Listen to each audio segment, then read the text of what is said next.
وقفنا المرة اللي فاتت لما ماتياس خد فريقه ورجعوا للمدينة علشان ياخدوا توصية من الملك إن هم يعدوا حدود المدينة من غير أي مشاكل ويدوروا على الشيطان الكبير ويقضوا عليه.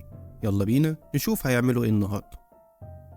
بعد ما بياخد ماتياس توصية الملك من مدير المدرسة، بياخد فريقه وبيتجهوا للمملكة اللي جنبيهم واسمها مملكة راديا، وبيعدوا من خلال البوابة ويبدأوا يستكشفوا المدينة. والأداة اللي هم بيكونوا رايحين يدوروا عليها بيكون مشوارها صعب شوية، ولازم تكون رتبتك السحرية إيه أو أعلى منها. وبيفكر ماتياس شوية هما إزاي هيوصلوا للرتبة دي، وبيقرر إن هو يروح للنقابة ويدخل الاختبار، ولو نجح ياخد الرتبة. أما بقى لو فشل هيخلي أيريس ترجع تاني تنين وتمثل إن هي بتهاجمهم وهم يحاربوها ويكسبوها. خطة في منتهى الذكاء. وبيتجهوا للنقابة، والراجل اللي هناك بيكون متعاون معاهم جدا وبيوافق إن هو يعمل لهم الاختبار. بس فجأة وهم واقفين بيدخل عليهم فجأة واحد اسمه غل، وبيتضح إنه راح هناك عشان سمع بوجود ماتياس وهو اللي هيقيمه في الاختبار. ماتياس بيركز معاه شوية وبيكتشف إن هو بيمتلك قوة كبيرة وراجل كده مش سهل. الراجل بتاع النقابة بيوجه كلامه الغل وبيقول له أنت إيه اللي جابك هنا؟ ما ينفعش إن أنت اللي تواجهه. ماتياس بيقول له لا عادي سيبه، وبيطلع الاتنين بعدها للحلبة وبيستعدوا للقتال. غل بيوجه كلامه للبنات وبيقول لهم انتوا نجحتوا في الاختبار ومش مضطرين انكم تواجهوني، انا عايزه هو. الراجل بتاع النقابة بيكلم البنات وبيقول لهم ان غل مخسرش اي مباراة في حياته، بس البنات بيكلموه بكل تلقائية وبيقولوا له يبقى اول مرة يخسر النهاردة. غل بيهاجم ماتياس بكل قوة، وماتياس بيصد ضرباته وهو بيبتدي يحلل نقاط قوته وضعفه، وشكل كده الواد عجبه. غل بيبدأ يستخدم مهارات أقوى وبيطير في السماء، وبينزل على ماتياس يديله ضربة كبيرة ويفتكر إن هو كده خلص عليه. غلبان ما يعرفش حاجة. ماتياس ما بيكونش حصل له أي حاجة وبيصدمه ويطير عليه ويديله ضربة جامدة ويطيره ويلبسه في الحيطة. غل بعدها بيعرف إن فرق المستوى ما بينهم كبير، وبيبتدي يسأل ماتياس إزاي أكون جامد زيك كده. ماتياس بكل تواضع بيطلع له كتاب بتاع تعويذة هو اللي مألفه وبيقول له لو اتعلمته محدش هيقدر يقف قصادك.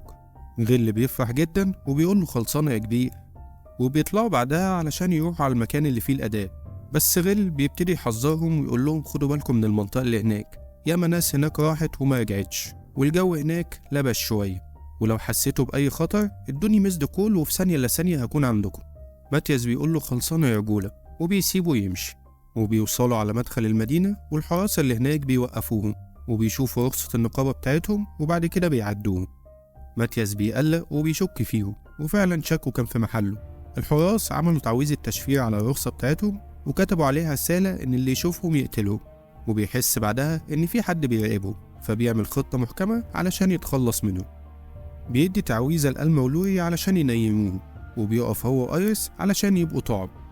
الناس اللي بيراقبوهم بلعوا الطعم وبدأوا إن هما يرموا السهام عليهم، والسهام بتيجي على أيريس بس ما بيحصلهاش أي حاجة، فبتتعصب وبتجي عليهم علشان تهاجمهم. بس ماتياس بيشنكلها ويقلبها على وشها ويقول لها احنا عايزينهم هم اللي يجولنا هنا علشان ننيمهم. وفعلا الناس اللي بيراقبوهم جم عليهم وألمولوري عملوا التعويذة ونيموهم، بس تقريبا كده هم نسيوا حاجة، نسيوا يحموا نفسهم من التعويذة وناموا هم كمان. ماتياس بعدها بيصحيهم من النوم، وأيريس استغلت الموضوع ولعبت على وش ألما البخت. بيمشوا ويوصلوا على بوابة المدينة ويبدأوا يفحصوها.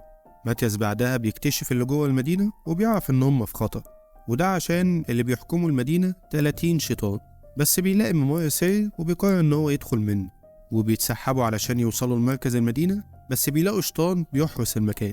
بس أبو المتايز بيروح عليه وبيعمل له تعويذة وبيخدره وهو واقف مكانه، وبيكملوا طريقهم لمركز المدينة وبيوصلوا يلاقوا الناس كلها اتلعب في عقولهم واتخدروا ومحدش بقى في وعيه.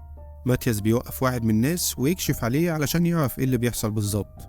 بيتجهوا بعدها للمكان اللي بتتجمع فيه الناس علشان يعرفوا الشياطين بتعمل فيهم ايه بالظبط. وبيعمل ماتياس وفريقه تعويذة دفاعية على نفسهم علشان ما يتصابوش زي باقي الناس، وبيدخلوا وسطهم ويمثلوا ان هم متصابين زيهم ومحدش بيحس بيهم. وبيدخلوا جوه وبيكتشفوا كل اللي بيحصل. الشياطين بتجمع كل المعادن علشان تعمل بيها قنبلة نووية كبيرة، وبيتحكموا في سكان المدينة كلهم زي العبيد. المولوري بيتعصبوا جدا وبيقرروا ان هم يخلصوا سكان المدينة من شر الشياطين، وبيقعدوا يفكروا هيعملوا كده ازاي وال30 شيطان شغالين كلهم مع بعض. ابو المتايز بيقول لهم سيبوا الموضوع ده عليا، وبيعمل خطة محكمة علشان يشتتهم. وفعلا في نص المدينة بتظهر شجرة سحرية كبيرة، والشياطين كلها بتاخد بالها منهم، وبيتواصلوا مع بعض كلهم وبيجروا عليها. وبيوصل للمكان أول شيطانين، وبيلاقوا أيرس هي اللي واقفة مستنياهم. لسه هيهجموا عليها، أبو المتايس بيطلع من وراهم ويجيبهم 4/4. الشياطين بتقعد تستغيث بالباقي، وبيروح عليهم مجموعة كمان، بس بيتفاجئوا بقنابل سحرية عمالة تترمي عليهم، ومحدش عارف دي بتترمي منين. وبنعرف إن اللي حصل إن ماتياس خلى طاقة أيرس السحرية تظهر، وهي دي اللي شدت انتباه الشياطين. وأي حد بيوصل عند أيرس أبو المتايس بيخلص عليه، وألما ولوي هما اللي كانوا بيحدفوا القنابل السحرية. الشياطين بدأت تقلق وتجري، بس ماتياس مش راحم حد وقتل 22 واحد منهم. زعيم الشياطين بدأ يقلق، بيقعد يفكر شوية وبيفهم اللي حصل، وبيندى على باقي الشياطين وبيجمعهم ويقول لهم احنا لازم نفجر المدينة كلها علشان نخلص من الأعداء اللي فيها. وبيقول لهم القنابل اللي احنا عملناها فجروا بيها المدينة كلها، والشياطين كلها بتوافق. ولسه يبتدوا يتحركوا بيلاقوا واحد من وسطهم اتقتل وهو واقف، والمفاجأة ان مش ماتياس هو اللي عمل كده، ده غل جه علشان يساعد ماتياس وفايو.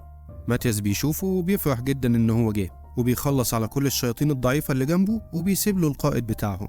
غل الادرينالين بيضرب في نافوخه ويقول لماتياس سيبهولي، اوعى تتدخل، ده بتاعنا. قائد الشياطين بيتعصب جدا وبيقول لغل هتموت النهارده يا سوسو. الاتنين بيقعدوا يدعكوا في بعض بكل قوة، وبنلاحظ ان غل مهاراته اتطورت عن اخر مرة كان فيها مع ماتياس. الاتنين قوتهم بدأت تضعف، بس غل بيجمع قوته في الاخر وبيدي للشيطان القاضية وبيجيب اجله. ماتياس بيجري عليه وبيبارك له ويقول له عاش يا ابو الابطال. غل بيرد عليه وهو بيجمع نفسه بالعافية وهو فرحان، بس فجأة الشيطان بيقوم مرة واحدة ويجري على ماتياس ويضربه بكل قوة، بس ماتياس بينجح ان هو يصد ضربته. وبعدها الشيطان بيبتدي يتكلم بصوت واحد تاني مش بصوته هو، وبيقول لهم الختم بتاعي قرب يتكسر وهطلع لكم وهوريكم. وبعدها جثة الشيطان بتختفي من قدامه. ماتياس في الوقت ده بيعرف ان ده نفس الشيطان اللي كلمه قبل كده، وبدأ كده يقلق منه ويحس بالخطر. بيبتدي بعدها يعالج غل ويرجع له قوته. أهل المدينة كلهم بعد ما استعادوا وعيهم بيتلموا حوالين ماتياس وغل. ماتياس ما بيكونش عارف يقول لهم ايه، وغل بيقول له سيب لنا الموضوع ده، وبيندى على رئيس نقابة البلد وبيعينه حاكم للمدينة. بس كده؟ بس كده. وبيقول لهم يلا نمشي. ماتياس وفريقه بيودعوا غل ويمشوا ويوصلوا للمكان اللي فيه الأداة. بيستخدم قوته ويفتح البوابة بتاعتها، وبينزل هو وفريقه وأخيرا بيوصلوا للأداة، وبيكون حجمها كبير جدا. ماتياس بيروح على الأداة وبيطلع البلورة اللي كان حافظ فيها قوة الشيطان، وبيحطها على الأداة علشان يعرف مكان الشيطان وحقيقته. وأول لما بيوصلها بالأداة، الأداة بتتهز جدا وبتتلون باللون الأحمر، وده معناه إن الشيطان ده قوته كبيرة جدا. وبتظهر قدامهم بيانات الشيطان وشكله، وبيطلع اسمه زاردياس، وده من أقوى الشياطين في العالم. ماتياس بيقلق جدا وبيقول لفريقه احنا بطاقتنا دي استحالة نقدر نهزمه، ازاي هنواجهه؟ احنا لو استخبينا واتدربنا ل100 سنة قدام ممكن ساعتها نهزمه، بس لو عملنا كده احنا كده بنضحي بالبشرية كلها اللي هتموت على ايده. بس بتيجي فكرة كده في دماغ ماتياس وبيقول يجربها، وبياخد السلاح من ايد ايرس وبيحطه على الجهاز علشان يدور على سلاح تاني كان عمله في حياته السابقة، والسيف ده هو اللي ممكن يديله القوة اللي يواجه بيها الشيطان الكبير ده. وبيعرف أخيرا مكان السيف وبيقرر إن هو يتوجه ليه علشان ياخده. بياخد فريقه ويركبوا على ظهر ايرس ويروحوا للمملكة، لكن في الوقت اللي بيوصلوا فيه الختم بتاع زاردياس بيتفك وبيستعد علشان يقتله. ماتياس بيلاحظ الإشارة بتاعته وبيعرف إن هو خلاص جاي عليهم. بيطلب من ألما ولوي إن هم يجيبوا له السيف، وهو يحاول يعطله بأي طريق. البنات بيبتدوا يتوجهوا للخزينة علشان يجيبوا السيف، وماتياس بيعمل تعويذ مضادة علشان يكسب بيها وقت قدام زاردياس. يا ترى هيعرف يعمل حاجة ولا هتكون دي النهاية؟ الشيطان بيوصل وماتياس بيبتدي يهجم عليه علشان يختبره، بس كأنك يا ابو زيد ما غزيت، ولا بيحصل للشيطان اي حاجة. فبيخلي ايرس هي اللي تهجم عليه بنفس التنين، وفعلا بتنجح ان هي تصيبه، بس الشيطان ابن العفريتة بيطلع منها سليم برضه. بيطلع سيفه وبيوجه كلامه لماتياس ويقول له يلا وريني اخرك يا بطل، وبيهجم على ايرس بكل سرعة، بس ايرس بتنجح ان هي تفادي ضربته في اخر ثانية. في نفس الوقت ألما ولوي بيكونوا وصلوا على الخزنة، بس الحراس هناك ما بيرضوش ان هم يدخلوهم. ألما خلاص كانت هتستخدم العنف، بس مرة واحدة بتلاقي الملك واقف وراها وبيأمر الحراس ان هم يدخلوهم. في السما بقى ماتياس ما بيكونش بيعمل حاجة غير ان هو بيصد ضربات الشيطان. الشيطان بينجح ان هو يسيب ماتياس ويقول له ايه ده اخرك ده ولا ايه؟ لا شد حيلك كده وفوق حسسني بالمنافسة. في الوقت ده ألما ولوي بيكونوا نجحوا ان هم يوصلوا للسيف، وبياخدوه يجروا على ماتياس علشان يلحقوه بيه. في الوقت ده زاردياس بيكون عارف ان ماتياس بيخطط لحاجة وان هو اللي بيحمي المدينة، فبيقرر إن هو يهجم على المدينة ويخلص عليهم وبعد كده يرجع لماتياس. بس ماتياس بيحاول يجمع كل قوته ويتصدى ليه ويعطله. زاردياس بعدها بيبتدي يضحك على ماتياس ويقول له انت عامل حاجز علشان تحمي من المدينة من الشياطين اللي بره، لكن انت مش هتعرف تحميها من الشياطين اللي جوه. وفعلا الشيطان اللي ماتياس قتله قبل كده بيظهر تاني وبيكون عايز يقتل ألما ولوي، بس ألما ما بتديلوش فرصة وبتبتدي تضربه بالأسهم بتاعتها، ولوي بتطير عليه وبتغز السهم في قلبه وتموته. بس بيظهر لهم شيطان تاني وبيقول لهم سلموني السيف، بس البنات ما بتوافقش، فبيهددهم ان هو يقتل الطلاب دول لو ما سمعوش كلامه وسلموا له السيف. البنات ما بيبقوش عارفين يعملوا ايه وبيحتاروا.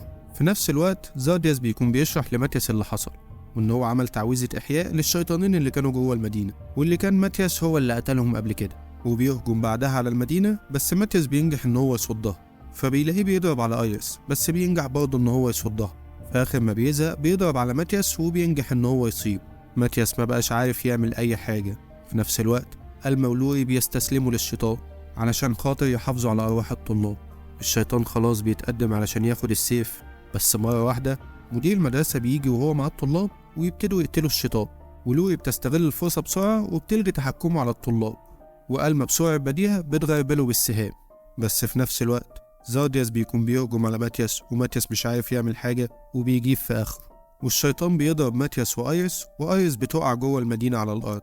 ألما ولوي بيجروا عليها يطمنوا عليها وبيحدفوا السيف بكل سرعة على ماتياس. ماتياس بينجح إن هو يمسك السيف، بس للأسف الشيطان بيستغل إن هو مديله ظهره وبيغز قلبه بالسيف بتاعه.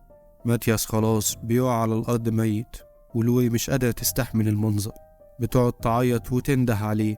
بس مرة واحدة طاقته بتشتغل تاني وبيطير على الشيطان. الشيطان بيقول له ازاي؟ ايه اللي حصل؟ انا متأكد ان انا اديتها لك في نص قلبك. ماتياس بيقول له انت نجحت فعلا ان انت تقتلني، بس ده كان شرط عشان السيف يشتغل، ولما اللي ماسك السيف بيموت بيعيد احيائه تاني. استغفر الله العظيم يا رب. ولكن بيرجعه بقوة اكبر. وعلى فكرة انا اللي سبتك تقتلني بمزاجي. الشيطان بعدها بيتعصب وبيحاول ان هو يهجم عليه، بس عبيط ما يعرفش اللي مستنيه.